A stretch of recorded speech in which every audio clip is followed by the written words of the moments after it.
Hey everyone, welcome back to the Divine Frequency Online Podcast. We are diving deep today Yeah. and going into the world of mental health. Mental health. Yeah, and how individuals kind of find their voice Mm-hmm. amidst, personal struggles. Yeah. And to do that, we have some really fascinating sources. Yes.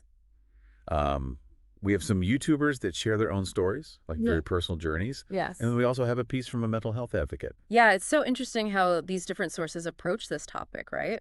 We've got kind of raw honesty from the YouTubers sharing their actual lived experience. Yeah. And then we have this broader, more analytical perspective from the advocate. Yeah, and I think that's what makes this deep dive so insightful, I agree. is that we get to see these different angles. Yeah. Okay, well, let's start with Calmecris. Okay. Her YouTube video is called My Story Battling Mental Illness. Powerful title. It's incredibly powerful.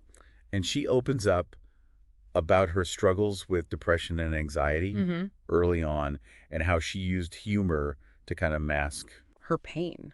This is more than just a coping mechanism. I feel like this is like a survival technique when you think about how Calmecris has built a career on comedic YouTube content, right? Right. You can see how deeply ingrained this use of humor is. And what's so interesting is how she connects that to a friend's suicide in grade 10. Yeah. A pivotal moment for her. Right. It was devastating. And, she talks about how seeing the impact of his death Yes. on everyone around him actually prevented her from going down that path herself. Right.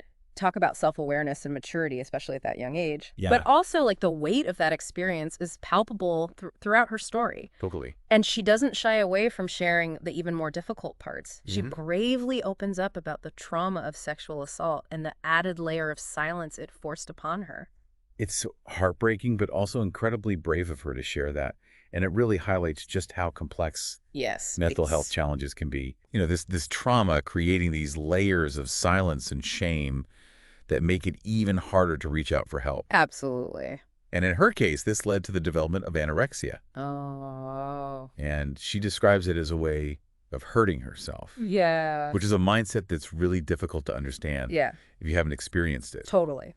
But what's interesting is how she eventually started recovering. Yes. How? She saw a photo of herself and realized the extent of her weight loss, and it became a visual wake-up call. Wow. A visual, Yeah. like a jarring realization can be the catalyst for change. Yeah. Wow. But of course, recovery is not a solo journey. Of course not. She emphasizes the vital role of her support system, Mm-hmm. her boyfriend Aaron, her family friends, and even her dog Kevin.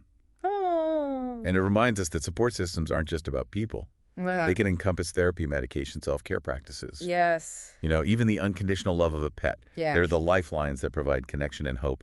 Absolutely. And for Calmecris, finding TikTok as a creative outlet became another crucial part of her journey. Yeah, and it wasn't just about making, funny videos. It became a platform to connect with others facing similar battles. Yes. It's a real testament to the impact of these online communities where they can find a sense of belonging and validation and realize that they're not alone in their struggles. Yeah. And by sharing her story, she found a way to turn her pain into something positive Yeah. and potentially help countless others. It's a reminder that vulnerability can be a source of strength, both for the individual sharing their story, but also for those who find solace and connection in hearing it. Absolutely. No. Okay, well, speaking of sharing stories, Yeah. let's shift gears to a very different YouTube source, Okay. the LOL podcast. LOL podcast. It's more of a chaotic, unscripted conversation. Okay. And it really centers around one of the hosts, Harper, Okay. and her experience with severe OCD. So this is a great example of how mental health can manifest in different ways, right? So Calmecris battling with eating disorders and the aftermath of trauma.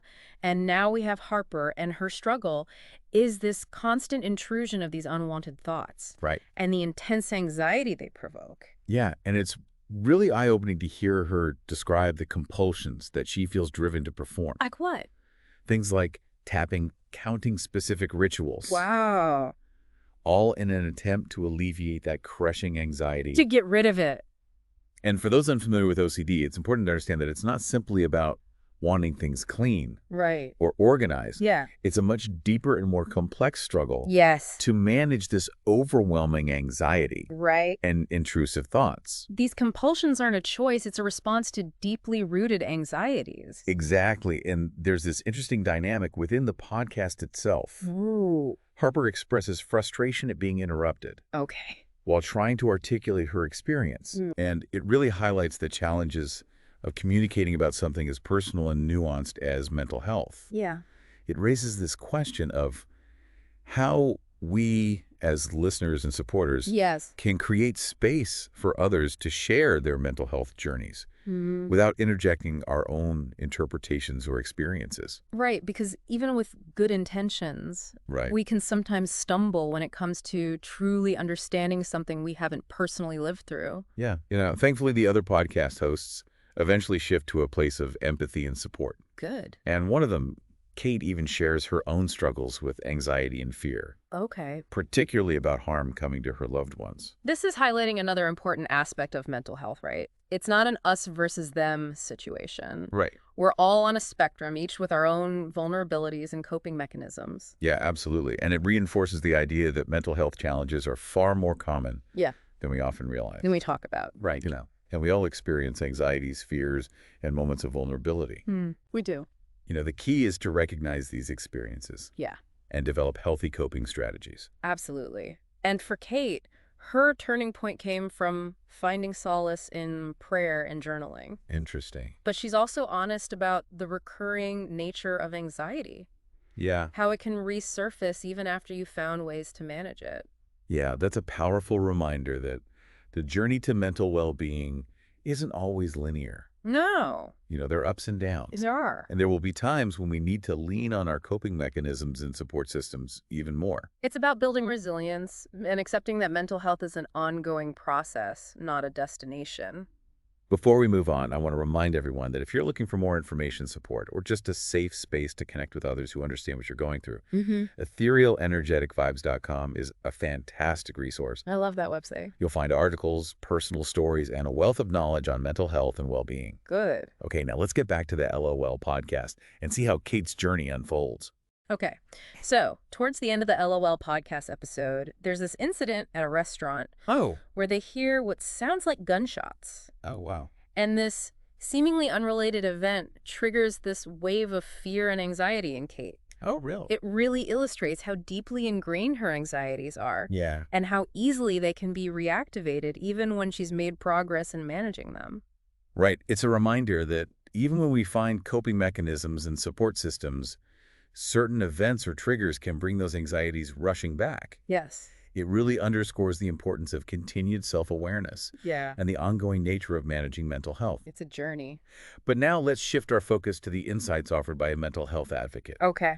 This piece provides a broader lens through which to view these personal stories. Okay. So they actually start by defining mental health Okay. and addressing the stigma surrounding it. It's not just about defining it, though. It's about delving into those reasons behind the silence, like those barriers that prevent people from seeking help or even acknowledging their struggles. Yeah. Like that fear of judgment, the worry of being labeled, and this misconception that mental health challenges are a sign of weakness. And, it's important to acknowledge that these fears aren't unfounded. No, they're not. We live in a society where mental health is often stigmatized, Right. leading many to suffer in silence, Right. rather than risk being judged or ostracized. Exactly. And the stigma isn't just limited to individual perceptions. Right. It's deeply ingrained in many cultures Yeah. where mental health is often seen as taboo. Yeah. Something to be hidden away. Right. It's the systemic issue that prevents open dialogue Yeah. and discourages help-seeking behavior. And as the advocate points out, this lack of awareness and understanding can have dire consequences. Yes. To share a statistic, Okay. nearly 1 in 4 people globally will experience a mental health condition at some point in their lives. Wow, that's a huge number. That's a staggering number.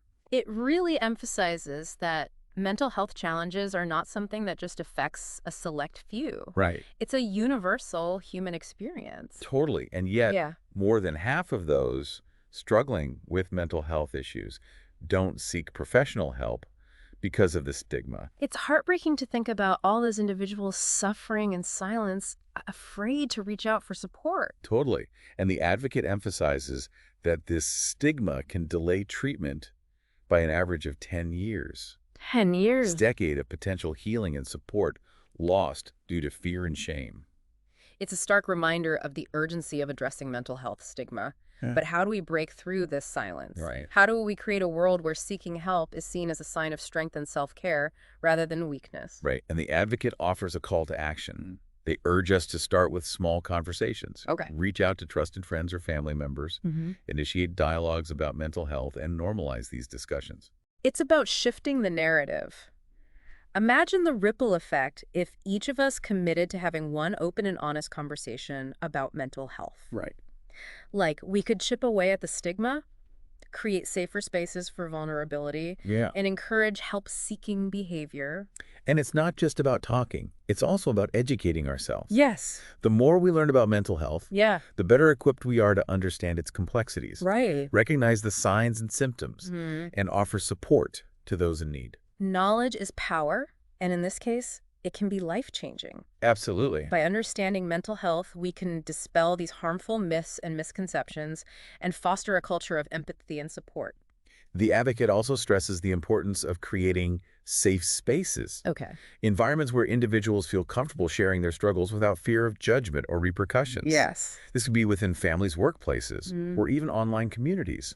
Think about the power of Kalmekris finding her tribe on TikTok. Right. It's a testament to how online spaces can provide that connection and support, especially for those who might feel isolated in their offline lives.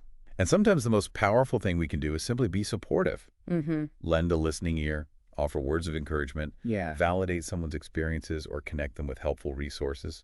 Right. These small acts of kindness can have a profound impact. It's about showing up for each other. Yes. Not just in grand gestures, but in the everyday moments of compassion and understanding. Absolutely. And the advocate concludes with a powerful message. Okay. Share your stories, your challenges, and your victories. Good. Yeah. Every conversation matters. It does. It's through these shared experiences that we can break down the walls of silence and stigma, Yes. creating a collective movement towards mental well-being. Love that. Remember, if you're feeling overwhelmed or need support, etherealenergeticvibes.com is a valuable resource with articles, personal stories, and information on mental health. Great resource. Now let's delve back into the personal stories we've been exploring and see what other insights we can glean. Wow. It's been a really insightful journey Yeah. exploring these different perspectives on mental health. Yeah. You know, we witnessed the raw vulnerability of Kalmekris as she shared her struggles with depression, anxiety, trauma, and anorexia. Powerful. Her story reminds us of the complexities of mental health challenges and the power of finding your voice even when it feels impossible. Right. And then there's Harper, whose battle with severe OCD sheds light on a completely different facet of mental health. Yeah. Her experience underscores the importance of understanding and empathy, recognizing that what might seem like simple quirks or preferences to outsiders Right. can actually be deeply rooted anxieties manifesting as compulsions. That's so true. It's a powerful reminder that we should never judge or dismiss someone's struggles based on outward appearances or our limited understanding. Yeah. I think sometimes we forget that we don't know what other people are going through. Right. And it can be so easy to just judge based on what we see on the surface. And both Kalmekris and Harper demonstrate the courage it takes to share these deeply personal experiences. And in doing so, they offer a lifeline to others who may be struggling in silence. Yes, and their willingness to be vulnerable not only helps to destigmatize mental health, but also highlights the power of connection and community. Right. Whether it's finding solace in online spaces like TikTok or sharing experiences with friends and loved ones, having a support system is so crucial for navigating these challenges. Absolutely. And the mental health advocate's perspective adds another layer to this conversation. Yeah. By addressing the systemic issues and pervasive stigma surrounding mental health, they challenge us to move beyond individual experiences Right. and consider the broader societal context. Their call to action is a powerful reminder that we each have a role to play in creating a more supportive and understanding world. Right. Starting small conversations, educating ourselves, and fostering safe spaces for vulnerability are all tangible steps we can take to break down the barriers that prevent individuals from seeking help. So as we conclude this deep dive, I want to leave you with a question. Okay. What small step can you take today to be more supportive or open about mental health? Good question.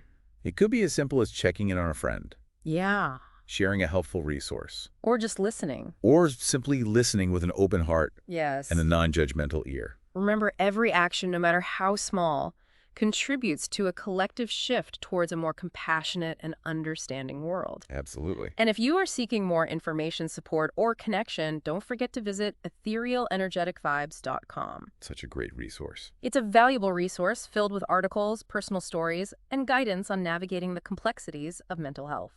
Thank you for joining us on the Divine Frequency Online podcast Yes. for this exploration of mental health and finding your voice. It's been a good one. Remember, you are not alone, and there is always hope. Take care of yourselves and each other.